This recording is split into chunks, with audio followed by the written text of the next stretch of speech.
From championship athletics to award-winning academics and a legacy of school spirit, Murrieta Valley has become a place where generations grow, learn, and thrive together. Murrieta is easily the most adaptable place I have moved to. People here are very welcoming. The reason why I moved to Murrieta was for the school districts, for my kids to grow and learn. So not only am I a legacy employee, but I also have family that work in the district. I have my mom that taught here for many years and a sister that still teaches in the district, and now my kids are in the district. MVUSD is the first district to have over 5 Purple Star schools in our county, so that signals our appreciation and support for military families. We have about 4,000 of our students are military connected, meaning mom or dad are either active or retired members of one branch of the armed services. I immediately noticed the schools themselves incorporated the communities. Saturday afternoon, youth football, church here on Sundays, and that means everything. The very first schoolhouse in Murrieta was built in 1885. So for nearly 100 years, we were just a one school community. In the 80s, we started to grow, and we saw more housing coming in, and we added a couple more elementary schools and some more communities that were now growing. It's actually 1989, on the ballot, the voters of Murrieta voted to unify the district. That energy to become our own community, both school district and city, made it really special. Fast forward to today, in 2025, we have 21,500 students at 20 different locations. We've grown, and that's a lot to maintain because we house that many students. There's over 1,000 classrooms every day that we take care of. We have facilities all across the city that are accessed every night of the week. I would say the usage has probably increased by a magnitude of 5 or 6, and it's the same facilities that have existed over all those years. These are very busy places. We were designed for 1,800 students, and we now hold about 3,400 students. So that makes all of our facilities a little bit too small, or way too small, to accommodate for each student comfortably. As we were building schools, it was coming so fast. And so we have portable classrooms that were temporary. They're now just part of our school. So we'd love to take those portable buildings and replace them with real buildings that'll last for decades to come.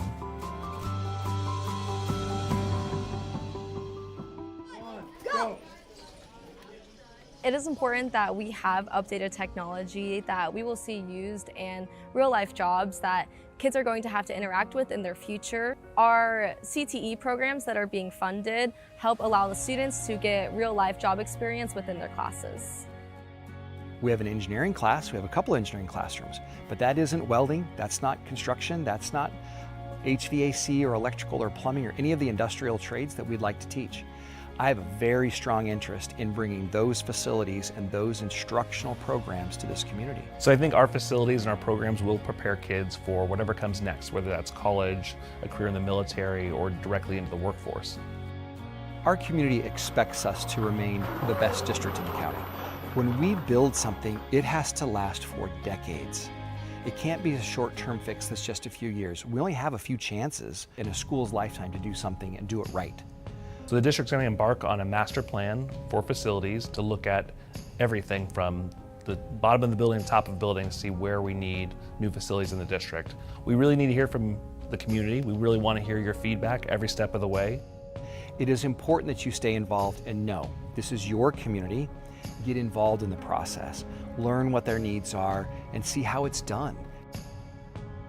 Walking into a modernized or a very clean facility or school is inspiring for me to want to go there and learn. It's important that our schools create those opportunities, that they're built and equipped so that we can create those experiences that young people would be inspired.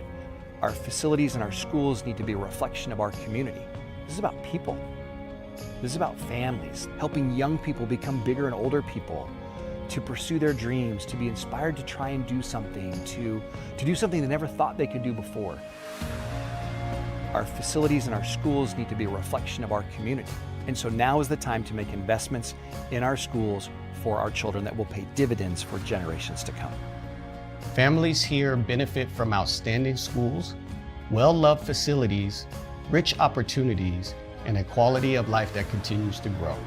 For 35 years, our schools have been more than just classrooms. They've been the foundation of a community with a strong sense of belonging, and why I'm proud to say we are Murrieta Valley.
championship athletics to award-winning academics and a legacy of school spirit, Murrieta Valley has become a place where generations grow, learn, and thrive together. Murrieta is easily the most adaptable place I have moved to. People here are very welcoming. The reason why I moved to Murrieta was for the school districts, for my kids to grow and learn.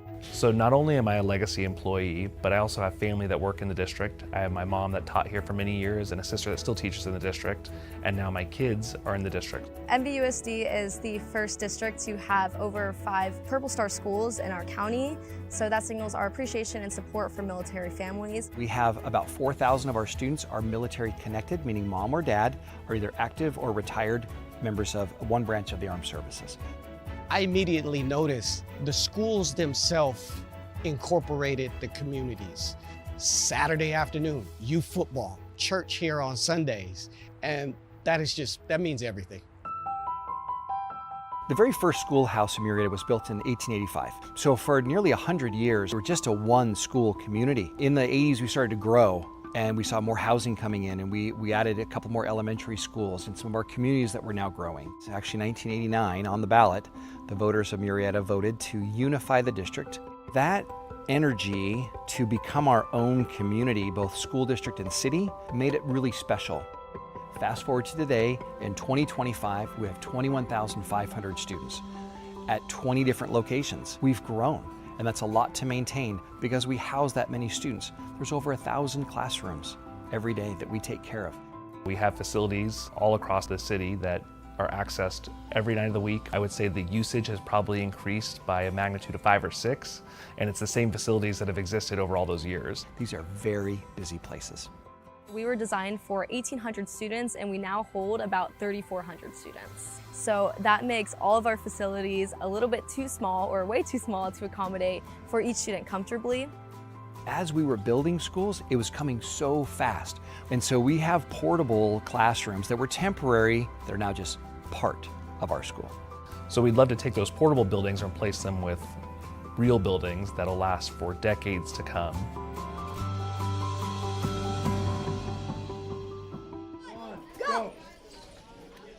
It is important that we have updated technology that we will see used in real-life jobs that kids are going to have to interact with in their future. Our CTE programs that are being funded help allow the students to get real-life job experience within their classes. We have an engineering class, we have a couple engineering classrooms, but that isn't welding, that's not construction, that's not HVAC or electrical or plumbing or any of the industrial trades that we'd like to teach. I have a very strong interest in bringing those facilities and those instructional programs to this community. So I think our facilities and our programs will prepare kids for whatever comes next, whether that's college, a career in the military, or directly into the workforce. Our community expects us to remain the best district in the county. When we build something, it has to last for decades. It can't be a short-term fix that's just a few years. We only have a few chances in a school's lifetime to do something and do it right. So the district's going to embark on a master plan for facilities to look at everything from the bottom of the building to the top of the building to see where we need new facilities in the district. We really need to hear from the community. We really want to hear your feedback every step of the way. It is important that you stay involved and know this is your community. Get involved in the process, learn what their needs are, and see how it's done. Walking into a modernized or a very clean facility or school is inspiring for me to want to go there and learn. It's important that our schools create those opportunities, that they're built and equipped so that we can create those experiences that young people would be inspired. Our facilities and our schools need to be a reflection of our community. This is about people. This is about families, helping young people become bigger and older people, to pursue their dreams, to be inspired to try and do something, to do something they never thought they could do before. Our facilities and our schools need to be a reflection of our community. And so now is the time to make investments in our schools for our children that will pay dividends for generations to come. Families here benefit from outstanding schools, well-loved facilities, rich opportunities, and a quality of life that continues to grow. For 35 years, our schools have been more than just classrooms. They've been the foundation of a community with a strong sense of belonging, and why I'm proud to say we are Murrieta Valley.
I, Nicholas Pardue, hereby call the Facilities Master Plan Workshop to order at 3:04 p.m. Item A2, I call on Dr. Andrews. Thank you, trustees, who were able to be here. We're grateful for the shift in time because this is a really important topic. We needed, prior to our regular scheduled meeting later today at 5 o'clock, wanted to be able to have some good attention and energy given to this. So glad to be here today. And those watching the broadcast, which last check, there's seven or so people online watching the broadcast. We're also recording this one separately from the regular board meeting. So this meeting today can also live separately with a link on our website. So we can share people about what this is all about, our Facilities Master Plan Workshop. Darren Daniel and his crew have assembled some of our consultants. They're here seated before us today with some materials in the slides. So we're going to turn it time to, I almost gave you a doctorate degree, Deputy Superintendent Darren Daniel. Too many D's. Too many D's. Yeah. Go ahead, Darren. Well, thank you all very much. I appreciate the time today. Thank you so much for accommodating the 3 o'clock start time, understanding that's a push for you guys professionally to get from there to here. And so just really appreciate the opportunity for us to come together today to talk a little bit about facility workshops.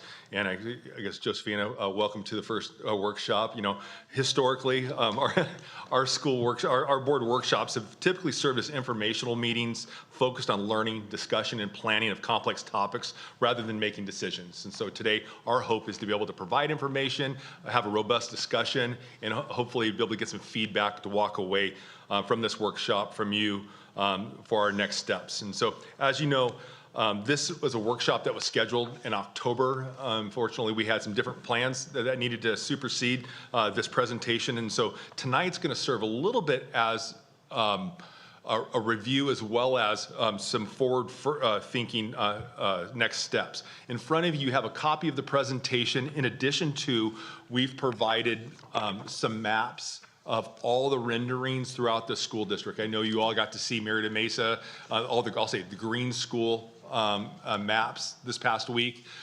This little packet will provide you all of them. So the next two workshops at the school sites, those are captured for you so you can have a preview of those.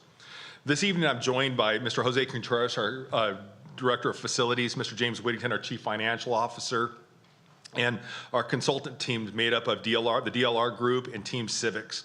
I'd like to introduce Buddy Gessel, Kevin Fleming from the DLR group, and Joy Coomer from Team Civics. And I'll allow each one of them to introduce themselves and provide a brief bio so you can become better acquainted with them. I'll ask Kevin to start from my left.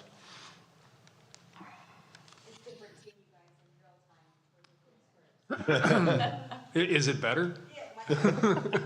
Hi, I'm Kevin Fleming with DLR Group. I've been with DLR for 12 years now, practicing K-12 in general for almost 35. But and I kind of lead up most of the master planning effort. This little thing that we're doing with this web-based master planning was my little brainchild about 10 years ago. So, to my side. Hi, I'm Buddy Gessel. I'm architect and principal with DLR Group. I've had the pleasure to work on K-12 projects my entire career, so 25 years now, mainly all in California. And I've had the opportunity and the pleasure to work for Murrieta Valley Unified School District for 20 plus years. I was the project architect and lead designer for Mesa. And thank you. And have had the opportunity to work on projects big and small over the 20 years, everything from ball walls, fire alarm upgrades, HVAC improvements, and such. And just are thankful and honored for the opportunity that the district's given us to take on this master planning effort because it's so important to you and your community.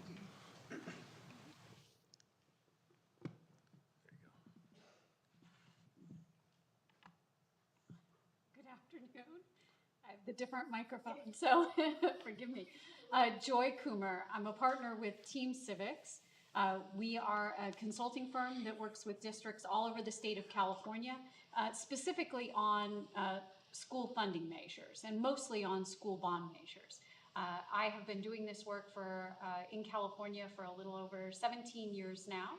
I'm originally from Montana. That's where I grew up, was born and raised, and went to law school. And honestly, I came here to stop shoveling snow. So I don't miss that at all. But pleasure, oh, there we go. This one works better. Pleasure to be with you tonight. I look forward to talking to you more. And I've worked with almost all the surrounding districts around you on their various bond measures as well. So I've done a lot of work in Riverside County. Can I just say I got so excited because you said Montana and I'm from Wyoming. So I was like, oh, my neighbor, because there's not many of us out here. So I'm so excited. Yes. Well, thank you for that. The workshop purpose tonight is to be able to provide an overview of the facility master planning process. We certainly want to give you an update on what we've been up to since August, since the agenda item to approve us moving forward with the facility master plan. And we're going to provide a little bit of a summary today of some of the themes that have emerged as far as projects at all of our schools.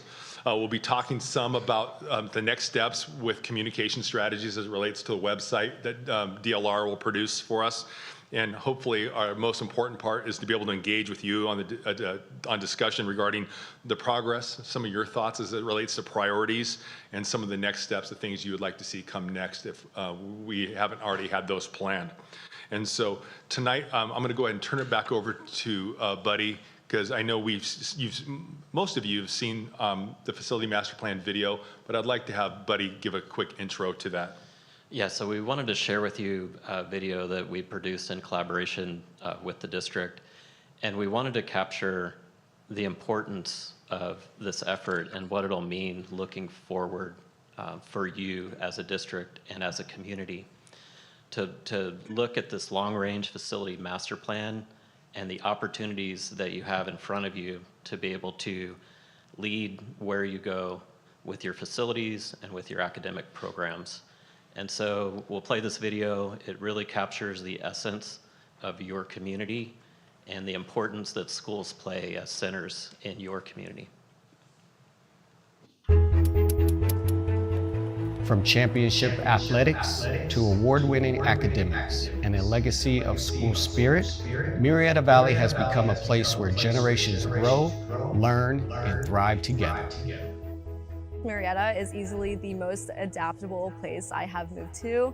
People here are very welcoming. The reason why I moved to Murrieta was for the school districts, for my kids to grow and learn. So not only am I a legacy employee, but I also have family that work in the district. I have my mom that taught here for many years and a sister that still teaches in the district, and now my kids are in the district. MVUSD is the first district to have over 5 Purple Star schools in our county, so that signals our appreciation and support for military families. We have about 4,000 of our students are military connected, meaning mom or dad are either active or retired members of one branch of the armed services. I immediately noticed the schools themselves incorporated the communities. Saturday afternoon, youth football, church here on Sundays, and that means everything. The very first schoolhouse in Murrieta was built in 1885. So for nearly 100 years, we're just a one-school community. In the 80s, we started to grow, and we saw more housing coming in, and we added a couple more elementary schools and some more communities that were now growing. So actually, 1989, on the ballot, the voters of Murrieta voted to unify the district. That energy to become our own community, both school district and city, made it really special. Fast forward to today, in 2025, we have 21,500 students at 20 different locations. We've grown, and that's a lot to maintain because we house that many students. There's over 1,000 classrooms every day that we take care of. We have facilities all across the city that are accessed every night of the week. I would say the usage has probably increased by a magnitude of 5 or 6, and it's the same facilities that have existed over all those years. These are very busy places. We were designed for 1,800 students, and we now hold about 3,400 students. So that makes all of our facilities a little bit too small, or way too small, to accommodate for each student comfortably. As we were building schools, it was coming so fast. And so we have portable classrooms that were temporary. They're now just part of our school. So we'd love to take those portable buildings and replace them with real buildings that'll last for decades to come.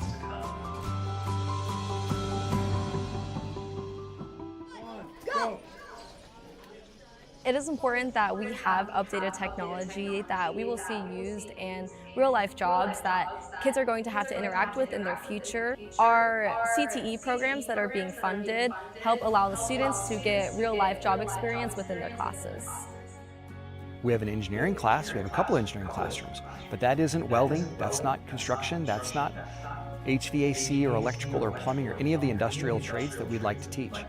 I have a very strong interest in bringing those facilities and those instructional programs to this community. So I think our facilities and our programs will prepare kids for whatever comes next, whether that's college, a career in the military, or directly into the workforce. Our community expects us to remain the best district in the county.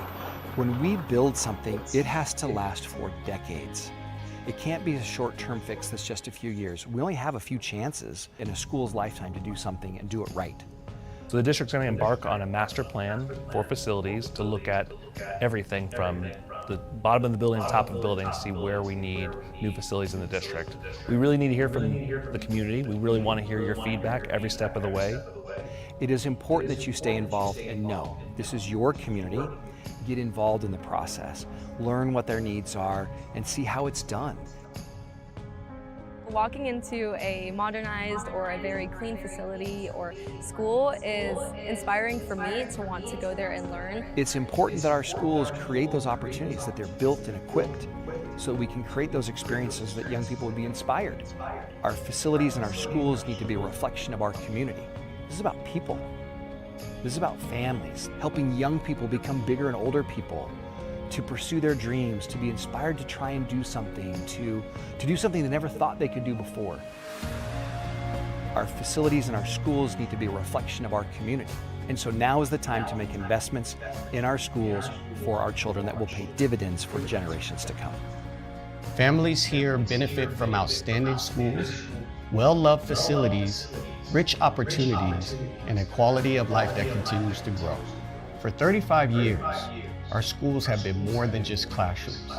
They've been the foundation of a community with a strong sense of belonging, and why I'm proud to say we are Murrieta Valley.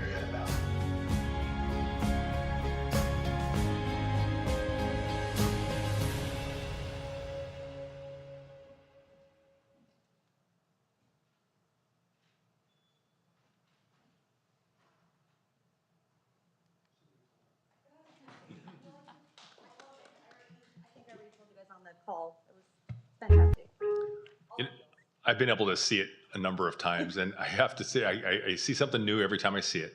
But the one thing that just warms my heart is that little girl and the smile on her face as she's receiving her award. I mean, it just speaks to you. And again, it captures the essence of, I think, who our schools are and what makes us a little bit different. You know, again, it's about the people. It's about this community and being able to grow young families into families that come back and they serve the community. Yeah, it was great. I think they did a great job on selling the community component. And James and Dr. Anders have willingly donated their royalties for every time it's played towards our next big project. Just want you to know.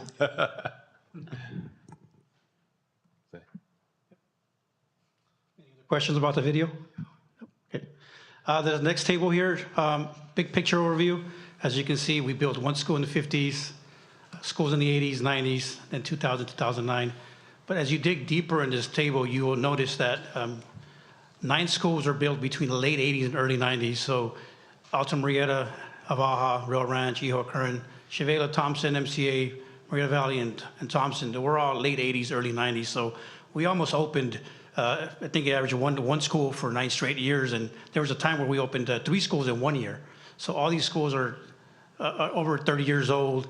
And as you look, we dive deeper into our facilities master plan, you'll notice that these are the schools that need the most work.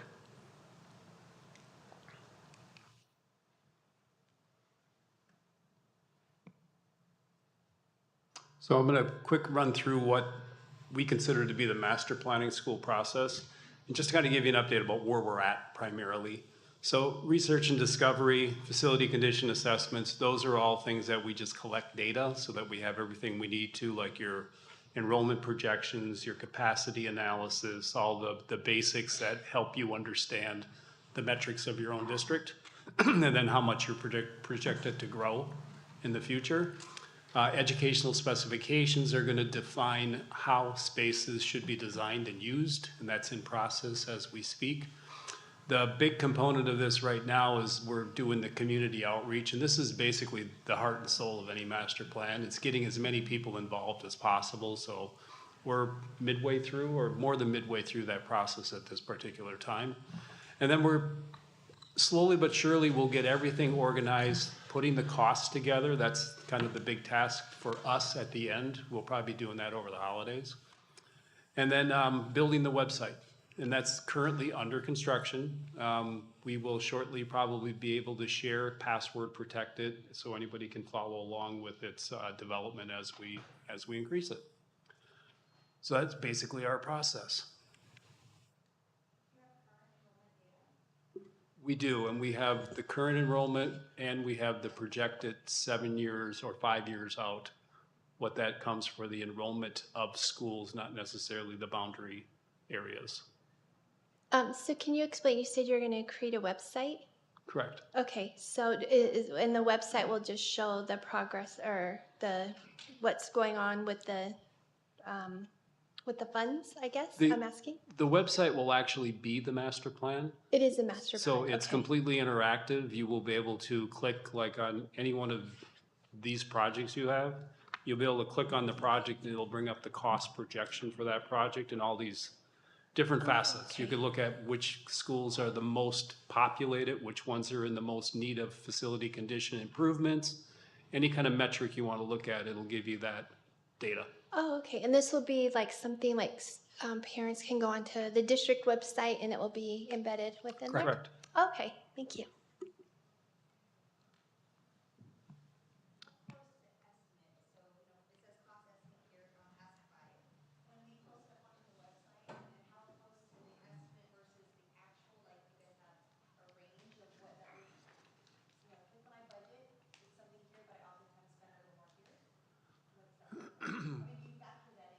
We factor it in. We have what we call a rough order of magnitude cost. So let's say we're proposing a 2-story classroom building. So we know about what that cost per square foot is in today's dollars. And then we also have a escalation rate. So you can actually plug it in.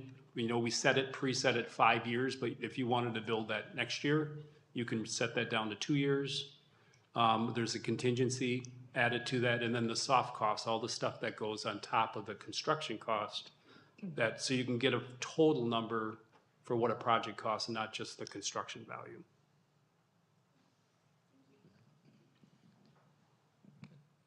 All right, so tying that list of tasks back to schedule and show you where we've been, where we're at, and where we're going in regards to schedule. So the first item that Kevin mentioned was the project initiation, the data collection. So that started, let's say, August, September when we came on board. As we collect more information, we're integrating more and more of that in. The facility reviews and assessments, those all started in September. We, DLR Group and facilities, went and met on site with every single principal at every campus, all 19. Those happened in September and through the end of September, and then we rolled into a couple weeks after that at each campus. We came back and met with not only the principal, but a small group of community members at the school, if it was teachers, administrators, community members, PTA, and such, and provided more and more input was given to it. From there, we move into community outreach. We've now taken all those ideas and consolidated those into draft master plans, and we had our first session this past week at Mesa. Many of you were here at that, as well as community members, and we garnered more and more input as well as we move through the community outreach. We have a meeting this week, Thursday, at Valley, and then we come back December 10th at Vista. And that'll wrap up the community outreach piece. There's also an educational specification process that we're going through. So we're working with the educational side and our in-house educator, and we're working through to define ed specs. And so what I mean by ed specs is defining what goes into a science classroom, no matter if it's at Vista or at Mesa or at Valley, so that there's parity between your educational spaces and you set all your students up for success, no matter what campus they're at. And so we're going through a series of focus groups and workshops with all the various departments, everything from core curriculum to science, art, CTE, and such.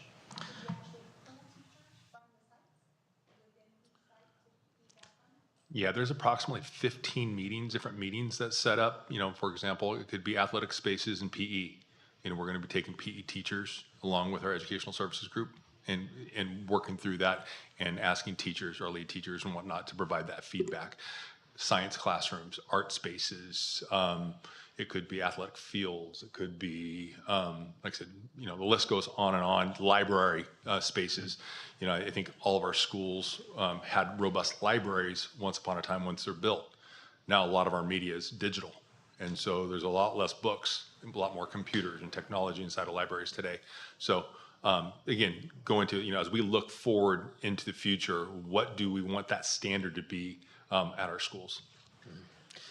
Can I ask a question? So I was at the meeting and I got to see you and hear a presentation at Mesa, and I just had a question because I thought like when we went to go to the meetings, like we would see the maps and things, but we would also be told like how it was going to be paid for. And at the table I was at, a mom asked, she's like, how is this going to be paid? And the principal, she's like, how are we paying for this? And he's like, a bond. And she was like, oh. So I was just a little confused as to when are people going to be told, or has it, or like how are they going to know how these things are going to be paid for? Because that was not clear there to the parents there. And I actually brought my husband as a taxpayer because I was like, you need to come see if you agree with this because you're a taxpayer, but it didn't ever get into that part. And is that at a later time, or how does that work? So this is focused on the facilities, like what are the building needs? Okay. And that's also why for the board, back in September, we did the bond workshop. Mm-hmm. And these two things are going to come together pretty quickly. Okay. Obviously, because you'll see the list like, wow, that's a lot of expense to build these projects. As a matter of fact, in the slides later today, you'll see again, we'll revisit some of that information from the bond workshop. And that becomes part of this work. These two pieces come together. It's actually why we have Joy from Team Civics sitting here today, who is the bond feasibility study side of it, the financing side of it. Okay. Like how do we pursue, if we're going to pursue a bond to pay for these things, that's why she's here today as well. And so that'll be a question that's going to come up a little bit later, and these two things will be coming together pretty quickly. I guess why don't we start with, oh, we want a bond, it's going to be a tax thing, like start with that and then show, is that just to get the people more, oh, I want this, and then you did. Okay, what was it? Well, I mean in the community. I mean at the town meeting specifically, because the parents that I was around weren't aware that it was going to be a bond. So the question is like, what do we need? What are our needs? And that's what we're starting with. What are our needs? Okay. And so that's kind of the purpose of, yeah. I was just curious. I've never done this before. I didn't know how like the bond works. So I just had questions because I assumed you start with, you know, this is going to be coming up because we need these, and then you show the product because of the confusion at not for everybody that was there, but the table that I was at with some parents weren't clear. Yeah, I mean, it really does start with the needs. And we've even worked with districts in the past where they'll tell us, hey, we understand the importance of going through a master plan process because you're looking to the future. You're planning your vision of where your school district goes. And in some cases, school districts will say, hey, we want to undertake this, but we don't want to pursue a bond. And so it's still important to plan your facilities so that when other funding opportunities come along, if it's a bond or if it's state matching money or some other grant that comes available, you have a plan in place. Yeah. Well, and one thing, I don't remember us going into this detail last time around. This is a very different process. This is much more transparent. There's a lot of detail in each one of the sites, and even having these open meetings to see what the needs are. I would even argue that the bond presentation, which is open to the public, that we had earlier in the year, was very well done as well. I thought that was much more visual, and you could see what's going on with each of the bond measures that existed and then how that is applied to the taxes.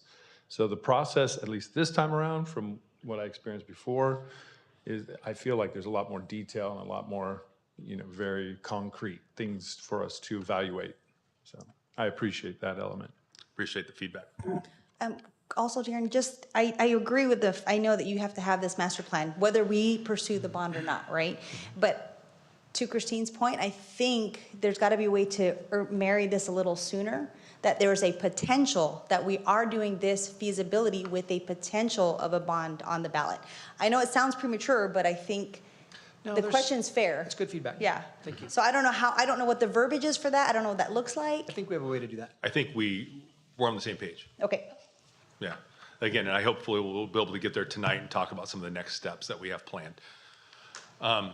Facility master planning progress. Our progress to date, Buddy did a very nice job. Thank you, Buddy, for giving that kind of the steps that we've taken. And again, this kind of reiterates our facility stakeholder engagement opportunities. Just to kind of repeat what Buddy said, we have this facility committee that we meet once a month, and we convene and we talk about process really, and the video was born out of that group. School principal site walks with DLR has been wildly important for our principals to be able to have alone time with the architect, to be able to talk about all the the nuances of the school campus, what's working, what's not working. What was great for me, Jose and James, to be able to sit down in every school site council meeting, to be able to listen to parents, teachers, and students, to be able to hear what they like about their campus, what they don't like about their campus, what's their hope for the campus, what they make when they drive on their campus, what does it feel like? And being able to hear a lot of parents who historically have probably had kids come through the campus, many campuses, and by the time some of this stuff, if it ever comes to pass, their kids are not going to be at that school, but their feedback about how they've been able to experience it for 5 or 6 years, at the elementary school site, and be able what they they get to know that middle school and high school is going through that very similar process. And so I think there's interest there. I know there was interest this past week. It's like, I got to go to my elementary school, but I want to go see what's happening at Chevela in the upcoming years. So there's some hope, I think, out there for folks as well. Then moved into school site stakeholders sharing the vision. Again, more parents, more teachers, more stakeholders coming in, providing really the meat of what has been illustrated on the maps. The town hall meetings, we have 2 more to go. And that ed specs piece is going to be wildly important, where Faith and myself and a number of educators through our system are going to be sitting down and listening about how we are able to develop physical design of school facilities that match our district educational goals and practices. And so I think that's a really exciting point for us to move forward with, because although I've had an opportunity to sit down on an ed specs meeting for Mesa when it was being built just for that one school site, I have not been through an entire catalog of school properties as we start to look at our hopes and dreams for our school sites as we look out the next decade or so. Was anyone take this one? Sure. Some of the projects that are coming up across all the stakeholder meetings are obviously portable replacement. They all want their portables replaced with new classrooms. CTE is big. I mean, the community is really asking for CTE buildings across all the high schools, and even talking about starting earlier in the middle school. So there's that. Outdoor shade everywhere. Every single school wants outdoor shade. If it's in the playground or if it's in front of the school, they all want as much shade as possible. And then some of the infrastructure stuff that's, we talked about, some of our schools are 30 years old. So we're talking about asphalt, concrete, HVAC, fire alarm systems, all those stuffs need to be upgraded. The feedback that's been coming through a lot of our families, although some of it very rudimentary, it just does allow us kind of compartmentalize by category. What are those themes that are emerging? For me, the one shocker was shade. I know, when I think about my elementary, middle school, and high school experience, how much time did I spend outside of PE? It was lunch, or it was passing periods or break. Those are 15, 20-minute blocks at most. But I would say overwhelmingly, shade structures at elementary school is something that is, everybody's asked for. So in addition to some of our athletic facilities. I know one of the things that have emerged, we play a pretty high level of competition in the Murrieta Valley Unified School District, and all of our weight rooms are undersized. And I was in Murrieta Valley's weight room today, and although, like I said, I love seeing a lot of the gear in there, it's tight, Yeah, it was empty when I was there. But when you insert 50, 60 boys or girls into a weight room, we can do better. I think our community expects that from us. And so those are things, I think, on all 3 high school maps that have emerged is some type of expansion to weight room facilities. In addition to, a reoccurring theme of playground equipment and safety, especially as we talk about meeting the needs of all students. We do a very good job historically of traditional playground situations, but as we have, kids with diverse needs, being able to have playgrounds that meet the needs of all kids is certainly a theme that's emerged. They were, sorry about my voice, but they were all talking about shade last week. Yeah. For all the schools. Yeah, and it's interesting, some of the shade that's being depicted on the boards behind us is, shades in the drop-off area as we're waiting for the cars to come pick us up, and so, families being able to make sure kids are, in shade waiting for mom or dad to come pick them up. It's like, and again, my kids are out of school, and that wasn't certainly a priority for our family, but in today's world, obviously a very, very large priority for our school sites. One other one that came up was school safety, fencing, card access to the classrooms. So we have single button shutdown of our classrooms. So that was another big one that came up. This slide here is set kind of for a board discussion to hear from you. As you know, we've only had one of the town hall meetings, and we have one on Thursday and one again on the 10th, where we solicit the community to come out and them to come and have the same thing we did at Murrieta Mesa. We hope that sharing the video gets a little more interest and some more families out there. What you have in the packet of all the maps, and hopefully you got all of them. My packet was short one, so I got a complete set. Make sure you got all of them, okay?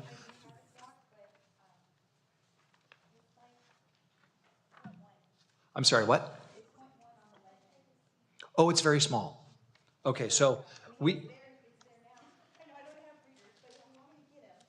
So if you'd like, for the trustees, we can have a larger set produced, so you don't have this tiny 8.5 by 11, but at least for now you have it. Okay, so, and these are that you have in your hand. These are from all of the walkthroughs with principals and site council meetings, the very first, set of requests, right? Or needs as described, okay?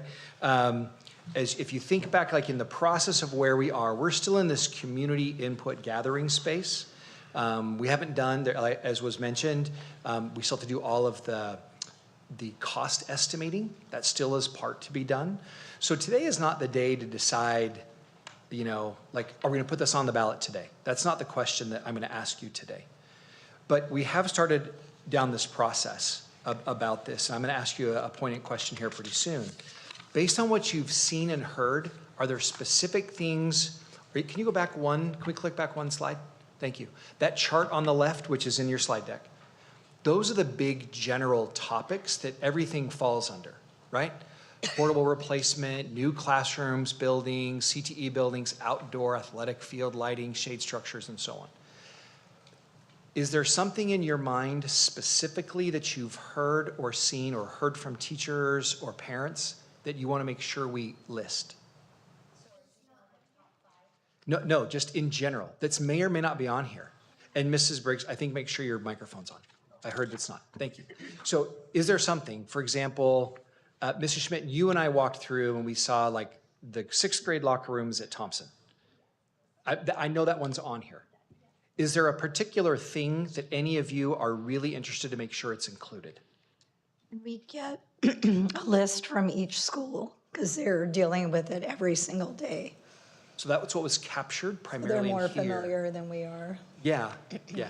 So is there anything you particularly have seen that's of note in your own travels or conversations? So this specifically for the Thompson example, where would that fall in one of these categories? Because I don't see, it's like a whole building that has to be demolished as far as I understand. So like think portable replacement under that topic. And if you look at the Thompson map,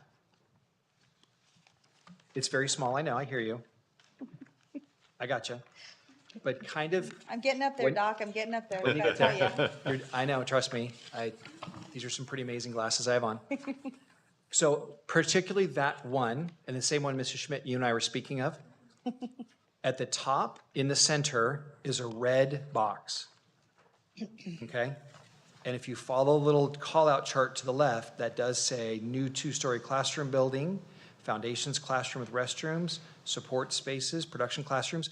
And to the right of that is another red square close to the track. Okay?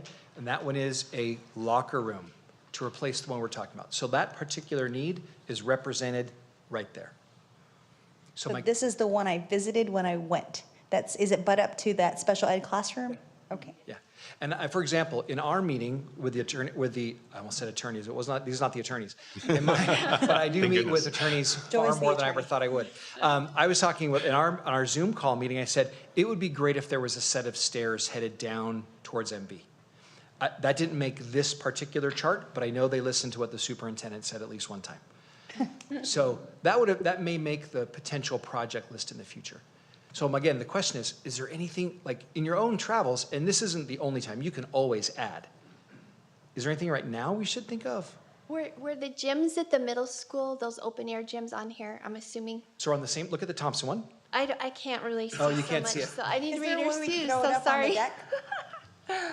Yes, the Thompson one is, and Okay. so is the Chevela one. Okay. They're it's reflected good, in these, okay. in And these, then the science classrooms Yes. at MV. MV and maybe others, I've just seen the ones at MV. yes, that is. Or lack the- of them. Those are on there? That is, I would say the MV I'm classrooms sure are they the are. instigator of all of this. And the Mr. Fitzgerald's class?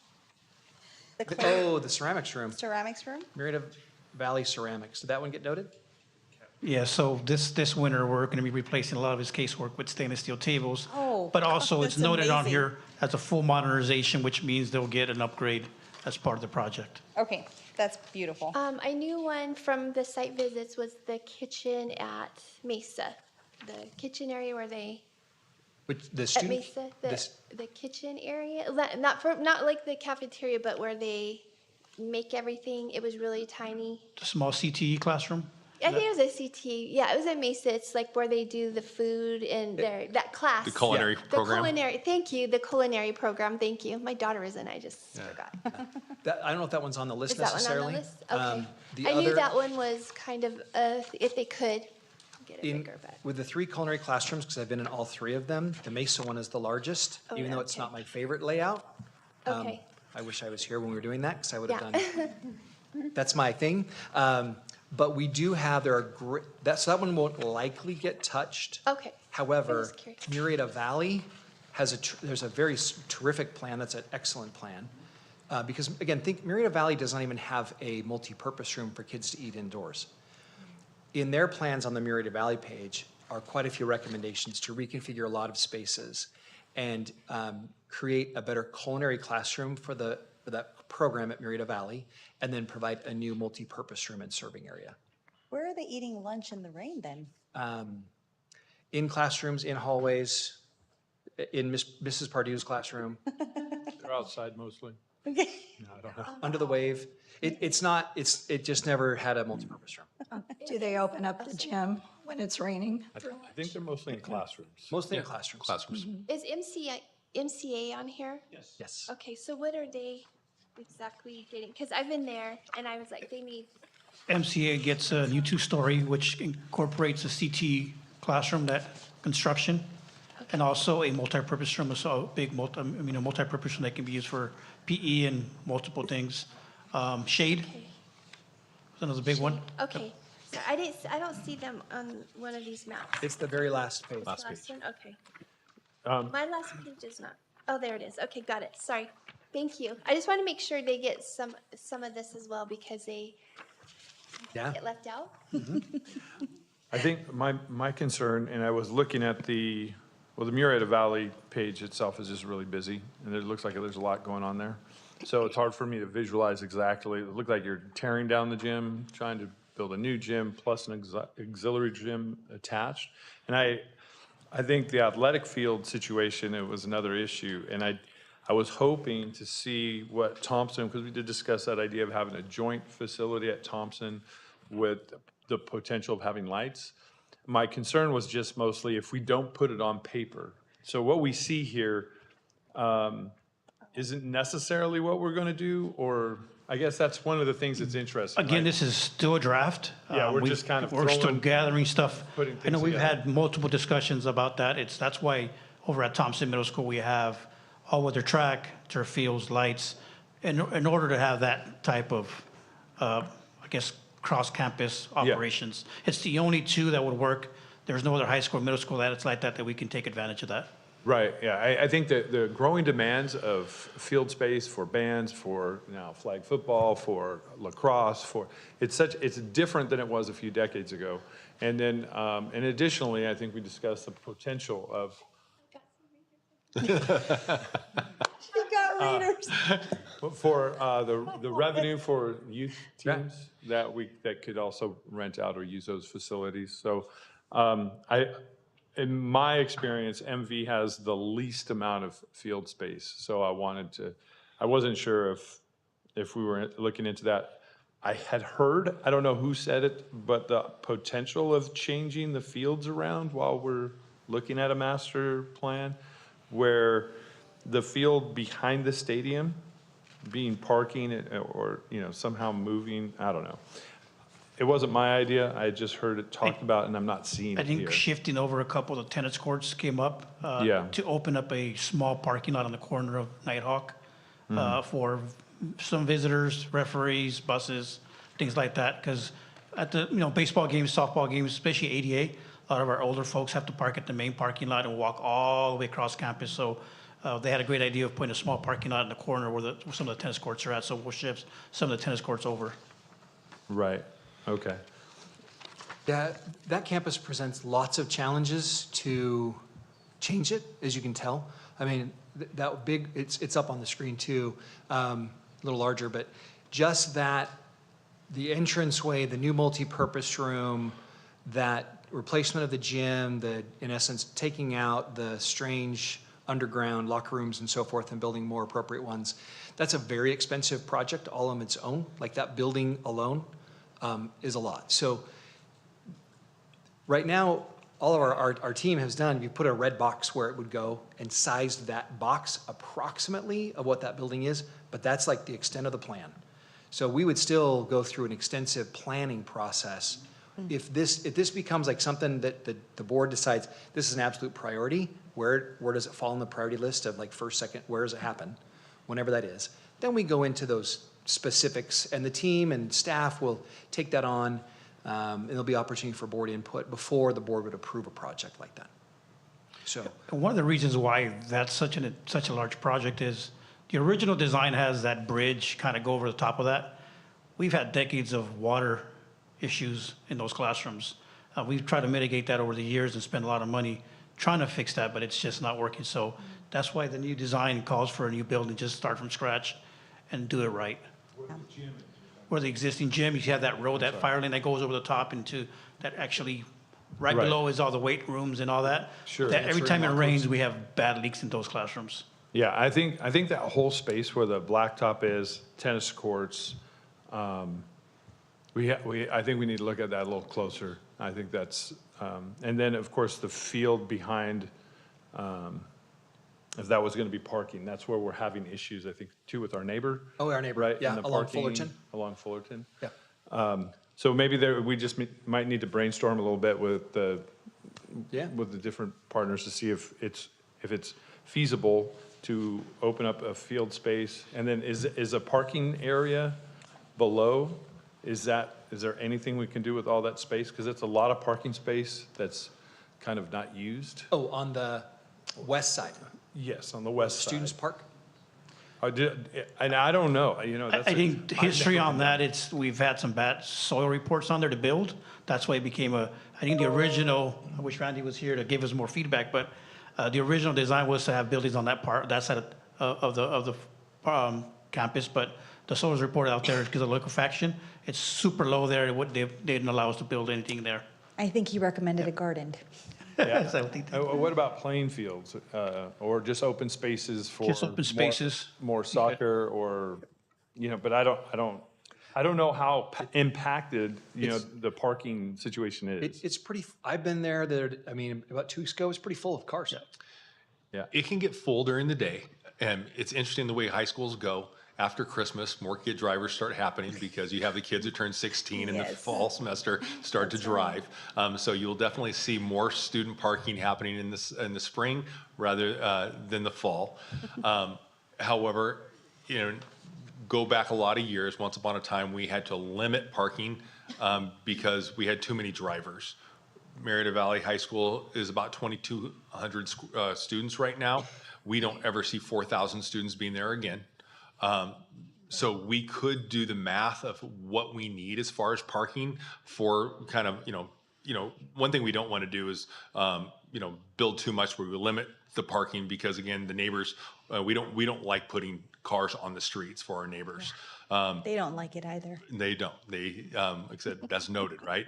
And so, but I do believe we could look at opportunities for different field space. I agree with you. Have worked on that campus and recognizing we do have. And when we opened up Vista Murrieta High School, we used Thompson as our practice space because we didn't have a practice field to start with, and so we utilized Thompson MCA area to start. And I do think that would be a great opportunity to be able to capitalize, like I said, having kids be able to utilize that field. And it might be, especially if we commit to something like we want to add a parking lot, and this is right south of the football field off of Fullerton. And if we say part of that's going to become parking for ADA access for the softball fields and football, but that also comes with a commitment to do something over at Thompson with their field space, so there can be more joint use by the high school and access to that. And it's been interesting to be able to hear parent feedback because all of the middle schools would like to see an enhancement to their field spaces. We get a lot of action with the community, being with Little Guy Football, be it General American, Pop Warner, or whatever the group is. Our fields are used, and we know our tracks are used by the community as well. We have a long-standing MOU with the city of Murrieta for shared space. We utilize their space for their parks during the day for our schools. Conversely, they utilize our field spaces for nights and weekend programs as well. And so it would be a great shared space if we were to be able to enhance our middle school fields with lights because now that we start high school at 8:30. We lose a lot of field space opportunity as we add sports. It becomes an issue for us, and so being able, Thompson's special with Murrieta Valley because it's walking distance. We don't have that luxury with our other school sites, but look, as we all of a sudden lacrosse comes in and they're competing with track and field, they're competing with soccer. There's limited space. And a lacrosse ball does not necessarily bounce the same on natural surfaces as it does on artificial surfaces. And so when we get into these conversations, we have to start thinking long-term about artificial surfaces at our middle schools, along with lights. And lights have been, much like shade, a reoccurring theme of I would love to be able to go to Thompson Middle School in my neighborhood rather than going across to a city park and finding a practice space for the youth sports.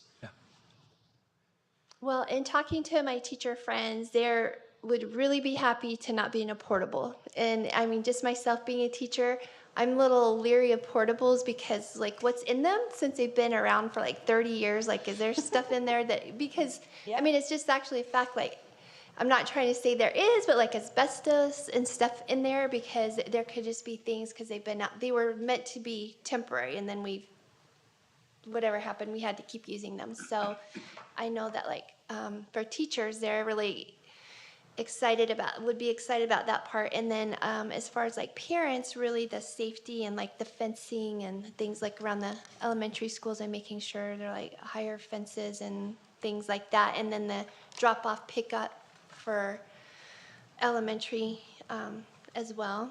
And on my site visits, the drop-off pickup thing is a big area of concern for principals. Right. So a lot of the different schools. That was a hot topic is drop off and pick up. Mm-hmm. How do we increase the queuing to make sure we get enough cars into the campus and not out on the main roads? Especially elementary. Yeah. Our schools, again, when they were built and designed, this is a time when parents didn't drop off kids. Most of them walked. Oh, we've And got to so- get back to that. Get them walking, Gotta everybody. get a lot of. Here, here. Yeah. I don't know, well, that'd be great. However, I don't think it's going to change. Yeah. So, and trying to be good partners with the city, also getting traffic off of the streets and into queues, though, as much as we can on properties that we have. So, but all of those come with adjustments. And if you, as you study, especially the elementary ones, because, and like, for example, Chavela is also another good one, where we're looking like, how can we create a better drop-off loop? Like this one's that's up on the screen right now, the Chavela one. That one does, the portables, they're there in front of Chavela. By the way, those portables, and they were in the video, that was Murrieta Valley High School before Murrieta Valley was built, those portables. And now students just attend class in those portables. Wow. So that is another school that has a pavilion for a gym. So the red square there in the center towards the top would be a new gymnasium. But that blue arrow is a larger, a much larger drop-off loop. So, but it does require, in essence, we have to replace those portables with something. The kids didn't go away. So, you know, a new building and a gym, and then we were able to have space for a loop. So, again, those are things that our community is saying, this would really be helpful for our schools to operate better if we had these spaces. And then we replace these 35, pushing 40-year-old portables with a new building. I think the portables is topic of conversation, priority list way up there. I think, Darren, you know, with you and your teams at each of the sites and meeting with Jose, I have to trust, other than getting the feedback from the people that we meet in the community and at these town halls, that I would trust that these booths on the ground would have these wish lists that they want, and it's pretty accurate, you know. I mean, I can look at these drawings and I can be like, yeah, I really want what Nick was saying, the more field space, because I have kids in sports. But that's not my on the daily. So I'm going to take this project list right here as I think this is a great place to start. And I understand this is a wish list. I get it. But I think it's a good place to start. It's really important. Portables are number one in everybody's minds, I think. And there's just a lot. But that's my feedback, Doc. If you're asking us individually as board members, what our feedback is I am going to rely on the sites. Because I looked up his name, Mr. Edmond at E.L. Kern. That guy can sell the project, so if you ever need somebody to sell this thing, you just get that principal and the principal from Chavela. You have them speak to their people. No, I'm not kidding. Like, listen, you have to sell the sizzle, right? And so if you're gonna sell the sizzle, we can come with the factual, we can come with the data. These guys can pull up all the enrollment numbers you want. But if you can't sell this to the community that this is in the best benefit of not just your current generation of kids, but our future generation, and you have the principals who are as invested as they are meeting with the staff. I heard from Lisa J. Mills that they had to actually do like a voting thing because there were so many parents who wanted to be involved. Those are the parents you want to sell on this project. So if we're gonna shoot for anything in terms of a feasibility, those are the people that you want that are sold and that can speak to these maps, but definitely make it a lot bigger. I had a question about the CTE, because that would be on my priority list. Was that a priority for the principals and the sites that you met with? I think at all three high schools and a lot of the community members, they want to see more and more of that. In the Like I said, community wanted more. even down at the middle schools, they want to even start them Yes. even sooner. So when they get to the high school, they're not doing entry-level stuff. They're actually performing it at a higher rate than they are now. Okay, good. And I think that would really help, again, set Murrieta apart from other districts. That would be a selling point, like another reason to come to this district if we had that, and especially also starting them off in middle school. I think that would be a thing to set us apart among many other things that we have. And I'm just going to say, Buddy, both Josephine's and my children went to Mesa, and oh my gosh, like, I still to this day love it. Like, to me, it was just spectacular. So your designing is amazing, so. That's awesome. One concern that was from the parents of AHA, they were concerned about safety, the loop, dropping off, picking up, and that buses have to park in the neighborhood. Just outside of it. Unfortunately Yes. for our Baja, we have is a topography issue. We have elevations that are, especially on the left-hand side of the property, it's hard to get a bus in there. So the new plan calls for removing those portables and expanding that parking lot so we can get busing inside the campus. The important thing too to remember about a master plan is identifying the need and not necessarily designing the design solution yet. Sure. So you have to identify it, scope it, budget for it, move a project forward, and then you come back and you program it and you design it maybe with a traffic engineer, with a civil engineer, and you come with those solutions. So now it's just visioning, you're at that 50,000 foot level, thinking about what makes a Vaha operate better on drop off and pickup. I would like to add, I agree with the others about the portables.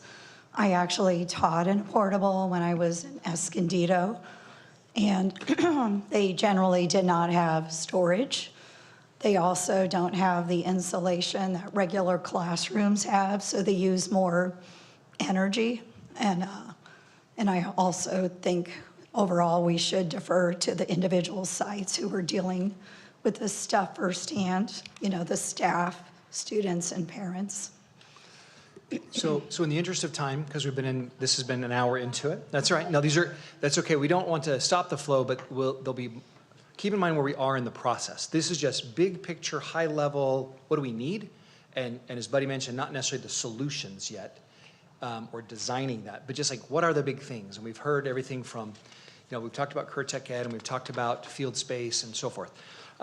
Here's my question for you, and I actually sent it to you on Friday, so hopefully if you read my Friday email, you'll remember the question.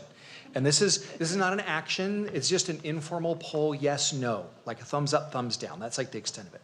So here's the question. I'm going to each one of you, from Mike, from closest, and Ms. Hartley, you'll be last.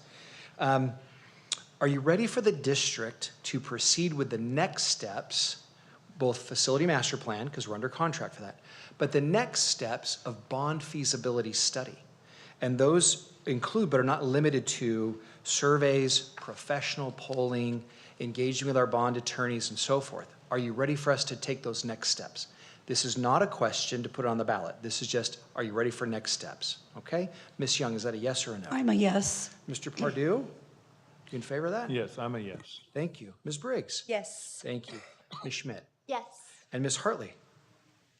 I'm a maybe. That's fine. Because I want to know how much, who's paying for the mailers, surveys, polls, and which projects get funded first. Yeah. You know, they're going to be in Absolutely. order, safety, portables. Right. So the question just takes us, it just gives us, again, further direction from the board to just go to the next step. That's all it is. To your point, Mrs. Hartley, I know you're new joining the board. There's Yes, lots to I learn, as you know. understand. Yes, Those and are- I have not visited the sites. Yes. And so I really don't know. I can imagine the portables are sinking and, They're Murrieta sinking. Valley needs a repair pool. And yes, all it sounds like it's necessary. So our next steps, and that's part of, again, for all board members, not just our new board member, but even for those who've been on the board for a few years now and those who've been on for about a year, there's a lot of that we put into it before we bring anything forward to the board to decide. And so that's our labor next, is to start to bring those things forward. We actually have tentatively scheduled some of those people for next month in December to talk about that. And then we'll schedule future meetings with board members. And what I'm going to recommend too is our March all-day workshop. We come back to facilities master plan, because it will be done by then. And that's where we really start to narrow down that project list into our priorities, okay? Because clearly, as you see all this, you're like, oh, that would be great, but a bond has a limit, and what we're gonna find out is a lot of these things cost much more than what one bond will do. So then the question becomes, what's most important? What goes first? What's on the future list? What's on the hopeful list years down the road? So. Because it could just be all done on MV and taken up one. Right. Yeah. Has enough Excuse me, work. and how do you get more parents to show up to the town halls? It seems like the Murrieta Mesa, there was a lot of staff and people with Yes. badges, teachers. I Yes. didn't see a lot of parents. There was a few. I Yeah. spoke with one or two. Right. We counted approximately 20 out of the 70-ish, 50, 60, 70 people who were there. Only 20 were parents who were not employees of the district. We're hopeful that the video will attract a few more folks to come out. We've asked, and our principals have been putting it in their announcement to come. And I think in a lot of ways, people are pretty busy, but we will continue to try and promote it so that parents can come. And again, even once the town hall meetings have concluded, because we're still in the master planning phase, The website will still have opportunities for input to come in, right? And even as we proceed down the road with the survey and polling, well, the formal polling is something very specific. The surveys that we do that are more general, like the mailers we've done in the past cycle, they still solicit input. And that helps inform the board and all of us about where the priorities lie. Okay, all right. Can I just ask a question on this? Yeah. Because I got an email about it, and it deals with this. So for the facilities, as a community member, it's just to make sure we have transparency by featuring on the district website the vendors and consultants who make financial contributions or contributions to the campaign, like when you're advertising it and things in any way. Is that going to be like, so the public will be able to see who's contributing? Oh, is that a question for you? Yeah, I would like to answer that. Thank you. And we'll talk a little bit about the planning timeline as well. Okay.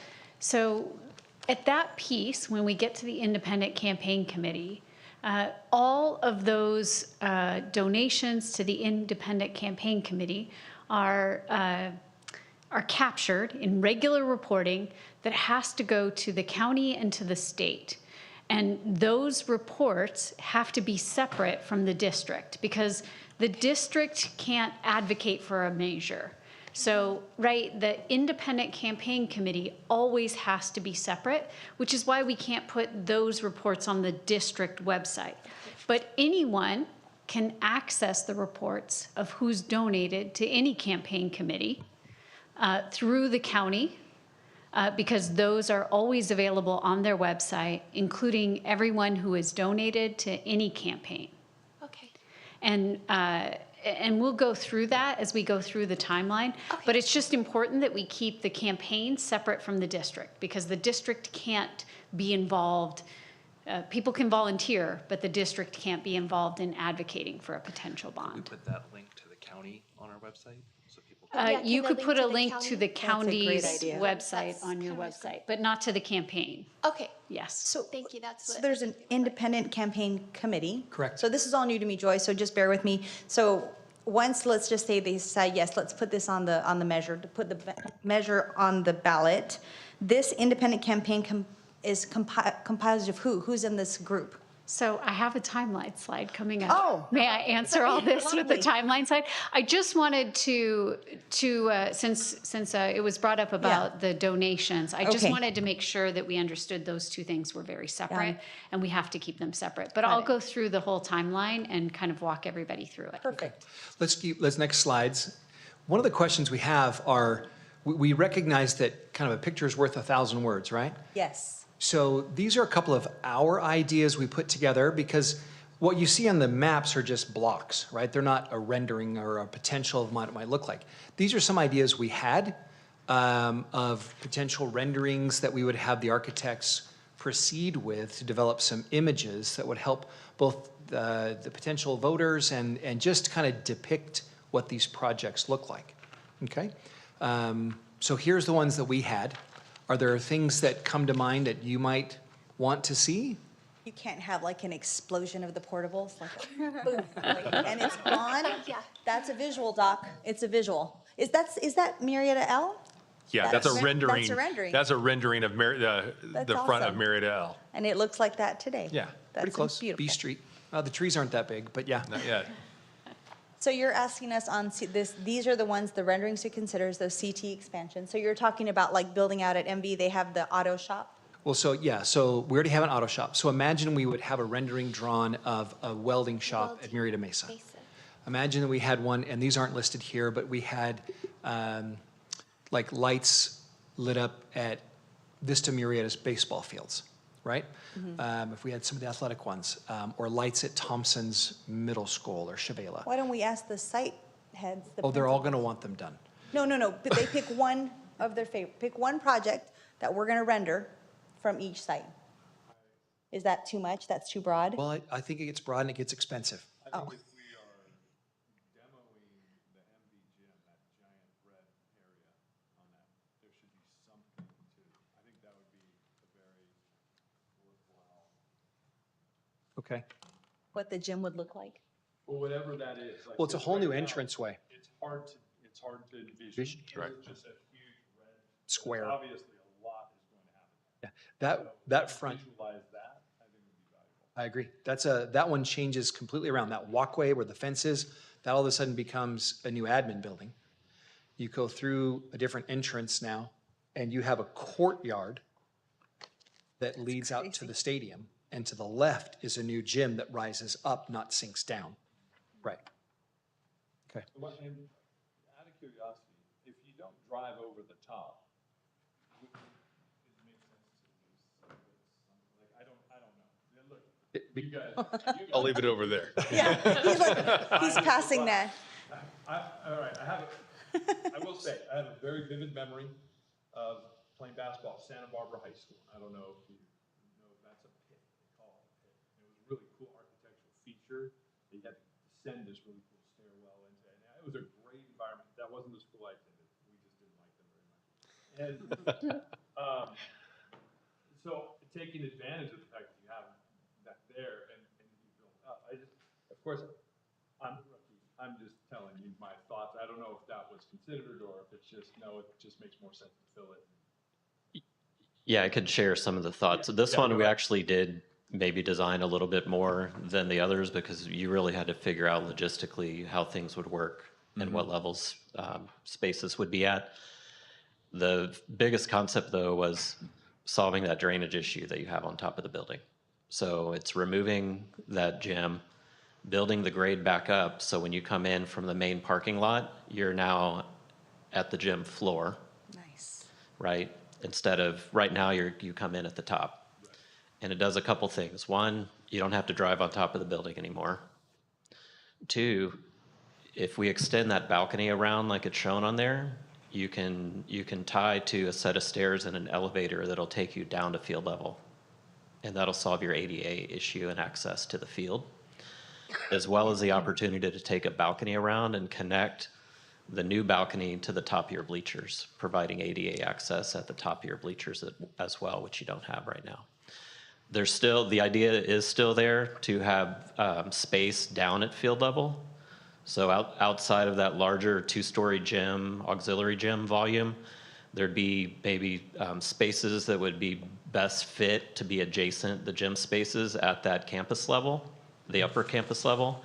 And then below that, not driving across the top of it anymore, are maybe your weight rooms, storage rooms, spaces that need to spill out to the fields and have that easy access. So there still would be like a two-story component, at least in this idea. This is all just draft and idea right now, but that was the thought. Yeah, perfect. I'm not an architect. I trust you. Thank you. So are there anything else that we want to consider in terms of imagery or rendering? These are the ones that our team came up with, but if there's something that comes to mind, please let us know as we proceed down this road. I'd like a rendering for Thompson, Thompson's what? the one that we're going to get rid of, the locker room. It's the new buildings is what you Yeah, just new called it. buildings. New buildings. And would that include maybe, could that include the field space, like maybe in the foreground or in somehow like just sort of incorporated that? Yeah, we can do that. Good. Make it look real green. Yeah, that's awesome. Okay. All right. Let's go to the next part. All right. Thank you. All right. Get you over here. Christine walked away. Good evening again, good afternoon. So I've condensed this into one slide in the interest of time, but I'd like to say that this is not the last time you'll see me. I will be back. I'm scheduled to be back many times, in fact, and I talk regularly with the district staff as we go through this timeline. But I think having a big picture overview is really helpful as we go through this process. And then when we come back and do different meetings, we'll break down some of these different processes. The reason I like this way is because it clearly articulates the items that the district can be involved in and the items that are separate and are part of an independent campaign committee. One of the first things I always do is I look at a target election day. So if a district is ever thinking about moving forward with a GO bond, then you have to know when you're going to put it on the ballot. I like that you're doing your facilities master planning right now because to look at how much can we raise with a bond, and then say, okay, well, and I'm just going to pull a number out of the sky. Let's say it's 200 million. We could raise 200 million with a bond. And then to be engineering backwards into that 200 million doesn't seem very genuine to me, right? You haven't really identified the issues that are with your schools and started a prioritization process. You've just pulled a number out of the air and then said, let's put this on the ballot and pull some projects into that. The way that you're going about it right now is actually a really thoughtful, transparent, community engagement way. You are inviting people in, you're talking to the people who use the buildings, and you're doing a whole facilities master plan that plans for the future, not just for this potential bond, but anything that you do in the future. So I really think that this is a thoughtful process that you've undertaken, and I just want to acknowledge the district and the staff for all the work that you've done as we lead up to this. GO bonds can only go on the ballot during regularly scheduled elections. This is part of the transparent process of a GO bond. It means that they can only go on the ballot in even-numbered years. So they can go on during gubernatorial election years, like this coming year in 2026, or they can go on in 2028. So only even-numbered years. You couldn't do it next year, you can't, or you can do it next year, but you can't do it in 2027, you can't do it in 2029, only these even-numbered years. You can do either the primary, so in 2026 it will be June, or you can do November. Just knowing how long it'll take to get through the facilities master planning process, it's really more likely that we would be targeting the November date. So I've built this overall timeline with that November date as, the possible one that you would be targeting. So again, this doesn't commit you, this is just a timeline for planning purposes. So November 3rd is when the election will happen. And then if you look under arrow number 3, the next big date that we have to think about is when does a board have to vote to make sure that they have something on that ballot. By law, you have to vote 88 days before the election day and turn your paperwork into the county in order to qualify for that ballot. So we know we have an end date, right? We have to complete all of this blue arrow work, 1, 2, and 3, in order to qualify for the November ballot. So then we can kind of work backwards and we can say, well, we know you have board meetings in June. That is likely when you would need to vote. And so what do we do between now and June to make sure that we can be ready should you decide to move forward in June with a potential GO bond measure?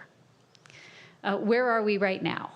So as I mentioned, 4 arrows here, really straightforward.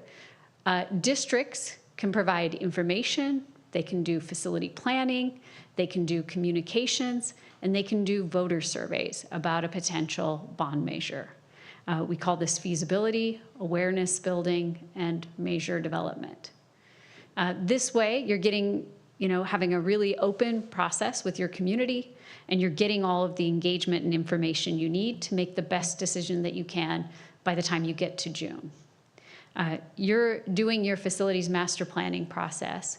One of the things that we wanted to do, both to get more parent engagement, but also to help inform them about this process, is in addition to the town halls and all the facilities planning meetings that you're having, I asked your staff to wedge in one more meeting for me, and maybe 2. We might get to 2 or 3. So on December 9th, we are doing a facilities committee, where we're doing something similar to this. We're talking about the facilities master planning process. We're talking about this, timeline, looking at it, and kind of bringing those 2 things together. And we've asked principals from every school site to bring parents, and we're engaging key community members to be involved in this. I'm not talking about a small meeting. We're talking about a big meeting where we can go through this and explain to people as well so that they understand this timeline. So I think we'll have a better understanding at that time when people get to see all these different places. And we do this for 2 reasons. 1 is transparency. 2 is information is power. All of you are only 1 people. The superintendent can only talk to so many people every day. But if we get people in a room and they hear about this process and they hear about the work that's being done, they can go out to their community and start talking to their people at coffee, at church, at their Rotary meetings, at their book clubs, and they become ambassadors of this process too. We also, next month, will be talking about the feasibility survey. So there are two types of people who live in the community. There are just people who live here, right, and are part of the community. And then we also have registered voters. Registered voters ultimately are who will decide whether or not a bond measure will pass. So the survey focuses in only on the registered voters. All of our meetings, everything we're doing is focusing on the community at large. But we also want to understand how registered voters feel about this. So next month, Dr. McLarney will be back. We'll only be talking about the survey process. We won't be discussing with the board, like we're not going through questions, we're not giving answers. We're just talking about the process. Again, just trying to share information and make sure everybody understands how we're going to go through this. We'll then in the new year have an opportunity to field that survey and understand how registered voters feel about this. Now, we've already done a ton of communication before this survey goes out, so hopefully it shows that voters will feel pretty positive about it and positive about the work that you've done so far. It'll also give us an opportunity to move into number 2, which is continuing our community awareness. So everything that we've learned from all the meetings and now the feasibility study of your registered voters will allow us to continue to do more mass communications as a district, asking the community for feedback. So not saying that you're going to do one thing or the other, but instead saying districts, quite honestly, don't have a lot of options when it comes to a lot of this work that you're gonna see happen with this facilities master planning. It's not like the state gives you money. It's not like the federal government gives you money. GO bonds are the one way that people can invest locally with local controlled dollars and support the schools in their own community. And so we're going to share that information with them, and you'll have an opportunity to hear back from them how they feel about the process, how they feel about this potential. So it's different, again, this ongoing communication, different than the survey of the registered voters, but another opportunity for people to engage. From there, we can refine the proposal. We can say, is this the best thing for the district? And do we feel good about this process? And I think you'll have a really good understanding about how to move forward in June. So we can continue to look at a project list based on the priorities that you identify in the facilities master planning process, and ultimately put together a resolution that finally in June, after we've done all these meetings, after we've had all these study sessions, that you can make a decision about whether to move forward putting something on the ballot. And at that point, I really believe that we will have done so much work that you will have a confident feeling about what is the right direction. Once the board votes, the arrows change colors. That's because the district cannot spend money or advocate for a potential measure that's on the ballot. They can provide information. They can always say the board acted. This is how much it will cost. Here's our project list. Here's our facilities master plan. They can answer questions, but they can't ask people to vote or to tell them how to vote. So the independent campaign committee has to be formed. It's often made up of community members, sometimes parents, sometimes retired school district employees. Oftentimes people volunteer their time and their efforts to do the, getting the yard signs out and door knocking and all the things that we think of as a campaign. But that is a separate process that the district cannot be involved in. So people can volunteer their time, but they cannot come to work, use their office computer. They can't make campaign calls from the office. All of those things are prohibited. And that's why we can't have the list of who donated to the campaign on the district's website. It is a completely separated process by law. But we can let people know where they can look for that information. So that independent campaign committee starts in August and goes all the way through Election Day. And should the board move forward with putting something on the ballot, we'll know shortly, sometime after November 3rd. Now, the way the counties count ballots, it can take a while to know. but shortly after that, whether you'll be successful or not. And then you'll be able to move forward with your first level of priority of projects. So again, I know still a lot of information, high view, but hopefully this helped explain the process, and just know that I'll be with you and I'll be back. So, and I'm happy to answer any questions you have too. I just want to say thank you. That was very helpful, and clear. I like that and how you explained why the arrow's color changes. That was helpful. Thank you. Who pays for the mailers, or how do we pay for the mailers and the communication that get sent out? So items like 1, 2, and 3. Yeah, so That's something that- specifically mailers and or digitals under 2. Correct. Those are things that we as a district pay for as we study the questions. We study the question of, and that's part of our feasibility study.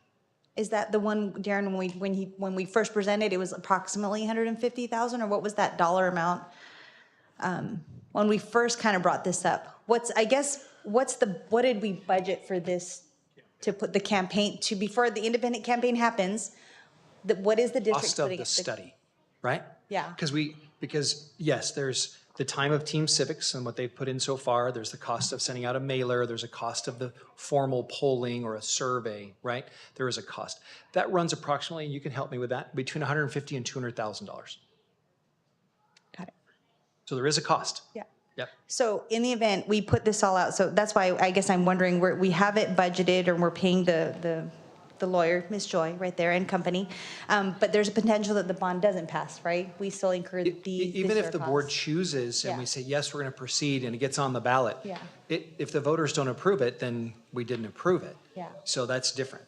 So, but yes, there is a cost to just complete the study. I just remember 150,000 was very long. It felt like years ago, but it was literally within this last year. I just want to make sure. So all of that communication, but it's done in-house through our people, or is it through your group? Well, there's a combination thereof. Like Darren primarily, and Joy, and they do that. And then you'll meet Tim McClarney from, is it True North? That's a polling company, which almost everyone in the state uses, a professional pollster. There is a fee to use those services. Did we do a professional pollster the last bond we tried to Yes. present? Okay, is that through Wolpert? No. Okay, different company altogether. Yeah. There's a lot of y'all. Yeah, when we go through this process, Joy will be, she's going to be guidance. This is not something that we do all the time. So it's imperative that we have a partner to be able to guide us all the way through, inclusive of helping us create those communication devices that will be sent out to be able to build the excitement we talk about, trying to be able to showcase the need inside our community and try to build that up swell. I think when we go through this process, it's really being able to listen to that data from the polling about the readiness for our district to be able to take those next steps. Okay, thank you. And, if I may, I just want to say too, there's a lot of, legality around how you communicate. And so, part of the process, as was mentioned, it's not something most districts do. So, we do have to make sure that we're communicating appropriately, that we're not doing something that would be contrary or not allowed.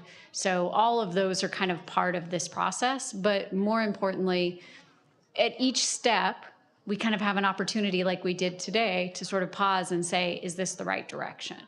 And hopefully this process will help you feel confident to move forward, that you're going in the right direction and that you want to take this step. So it doesn't mean that you have to spend everything today, that you are committed to all this money. Each step of the way, we have an opportunity to take a look at it.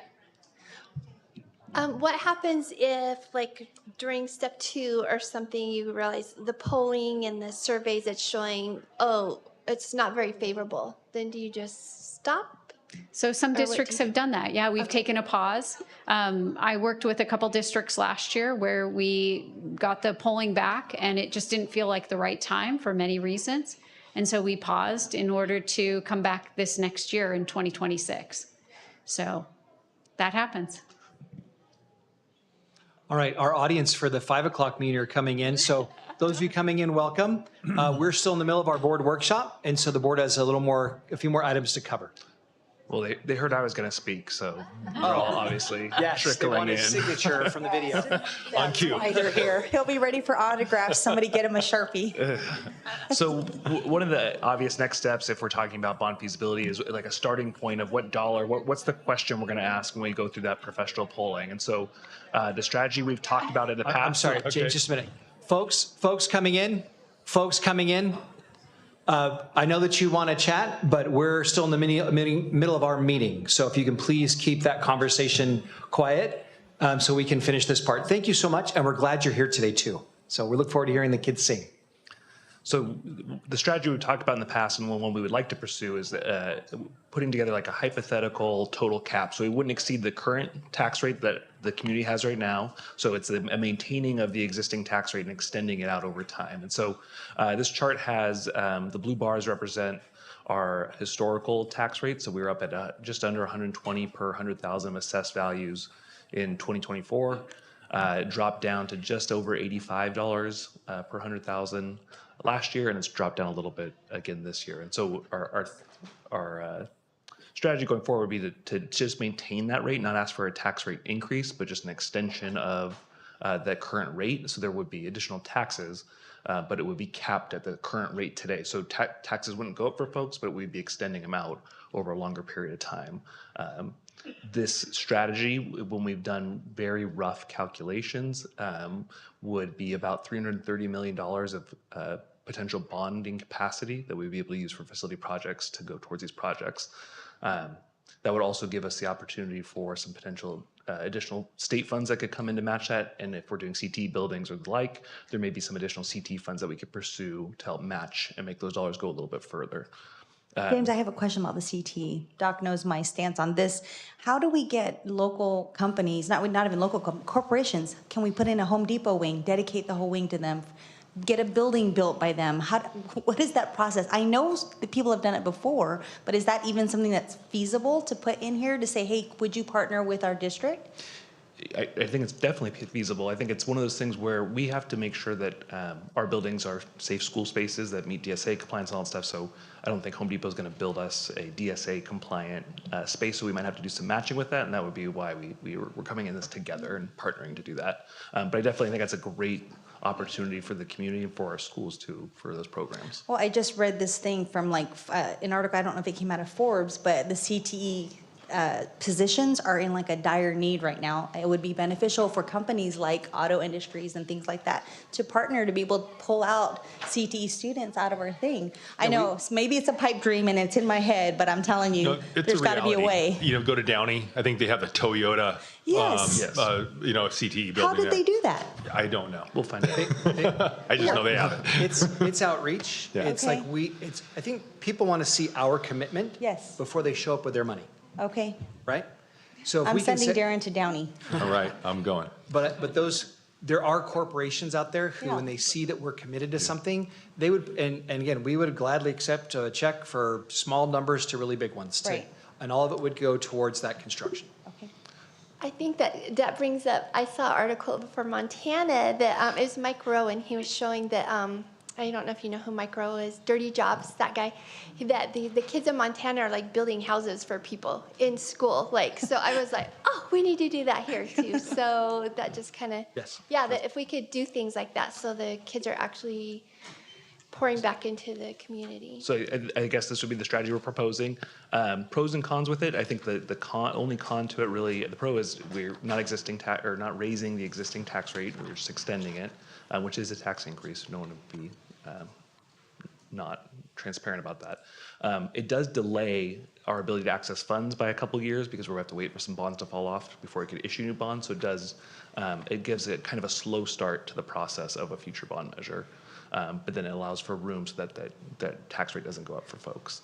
And so this is a strategy. It's something we could see if it would work and see what the registered voters would support. So make sure that we're taking that need, matching a strategy, and then seeing what actually works in terms of what the community will support for us. Is it possible for us to look at that a little bit differently and front load it and make the cap where the blue line is, since that's where we're at? And then would it fall off if we did that? Do you understand? If we maintain, so currently the tax rate is at, and I love that we have the public here watching, because we were just talking about, I know. the Can they public vote doesn't now? know all about the bonds issue and the taxes and property taxes and what's going on. We need more involvement. So hopefully you're watching some of this presentation and thinking, I better start coming out to these presentations and watch what's going on, because they're talking about a lot right here. So, and what I'm getting at is you said if, as we extend it out here, what does that say, 2051? That's pushing that further out. If, on the other hand, it was stacked up more in the front, does that mean it would, almost everything would fall off sooner? There's definitely lots of different strategies we could propose. This strategy would be taking the current existing tax rate as it is today and the rolls that just went out and not going above that. That would be our hypothetical cap for all of our measures. And So for example, in this one, that chart on the blue left, that was the tax rate in 2024, that year ending. The next one over is 2025. That's the tax bills that are being paid right now. I think it's a year behind. Oh, a year behind. Thank you. Ending year, so Yeah. 26 is this year. Okay. So, but your point is and what James is saying is that if we kept it where it is at the 86, that little horizontal dash, we can't really access a whole lot of money until we hit like 33, 34, right? It's like 8 years out before we can really tackle some bigger, more expensive projects. That may not be a good strategy. I think what you're saying is go all the way to the cap in that, like the early 30 years. There's a cap on the total rate of $60. Those yellow bars represent a total $60 cap. So even if we took the absolute maximum tax rate available in this scenario, we would still see a drop in taxes in the 2030s because so many fall off. So we have measure K and E that both fall off at that time, and the tax rate falls so significantly that even with a $60 max stacked upon measure BB, what's left is below the current tax rate today.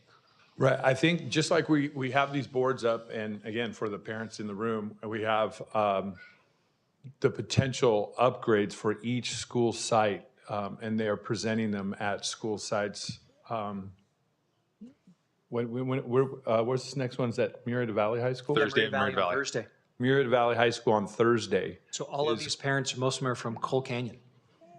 There you go. You want to come to Murrieta Valley on Thursday, and you can see the upgrades to those sites. And there are the plans that we're looking at are for the schools across the district. So each part of Murrieta would get a chance to see where the needs are. So as you go through your child's school, you can say, hey, you know, this is what they're looking at for the schools for my children moving forward. With that being said, what I like about what we've done with the site facilities is that when we look up here, if we could have an idea of what it would look like with different breakdowns.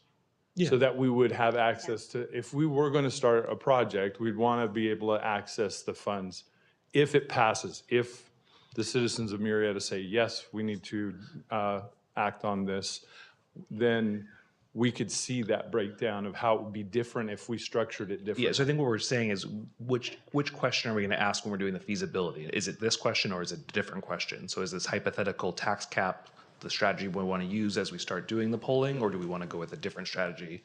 I would like to see another option before we make that decision, I think is what the way I look at it. Great feedback. This is really nice to see that the tax rates are coming down as a result of this strategy.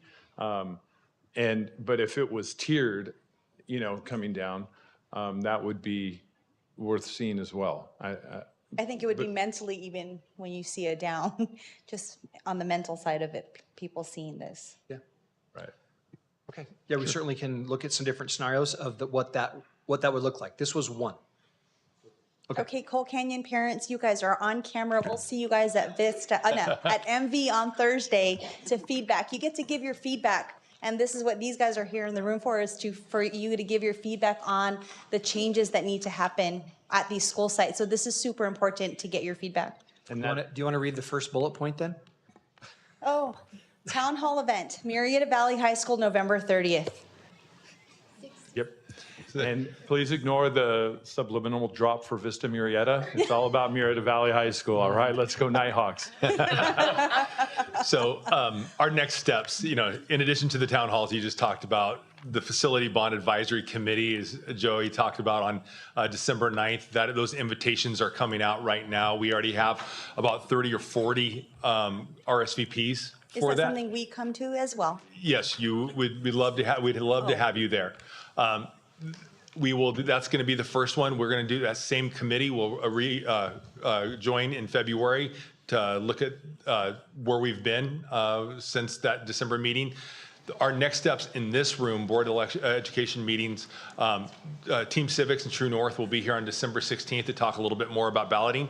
And then the Facility Master Plan survey results and first reading of the master plan document will be February 24th after we come back from the holidays. And just real quick, there is a typo on the Murrieta Valley High School date. It's not November 30th. It'll be on November 20th. Oh, I'm sorry.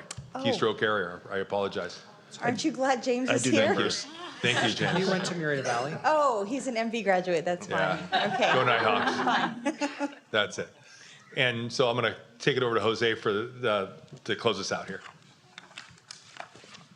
It's been a long afternoon here. So some of the projects that we have planned over at Alta Murrieta Elementary School, we need to start investing in replacing all the fire alarm systems. So we're going to start off at Alta Murrieta and replace the fire alarm system. We're currently in DSA, the state, waiting for approvals. Once we get approvals, we'll put this project out to bid, and it'll happen this summer. Over at Baja Elementary School, we're looking at reconfiguring the front parking lot to kind of gain about 30 new staff parking spots.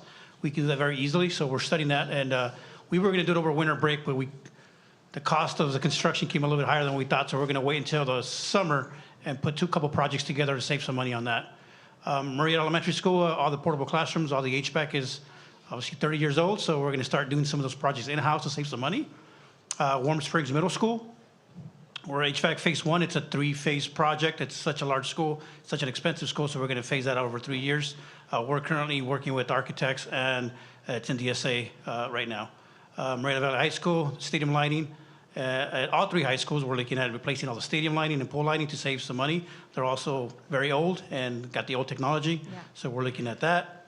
And then Dorothy McElhaney, it's a newer school, but unfortunately one of the buildings the roof is, that we've got major issues with the roof, and we've got a lot of leaks, so we're going to be replacing that roof in the summertime. Okay.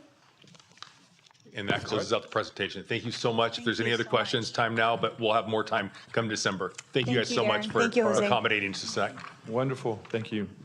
All right, time for adjournment. I hereby adjourn the Facilities Master Plan Workshop it's 4:40 p.m. Please note the Board of Education regular meeting will convene at 5 p.m.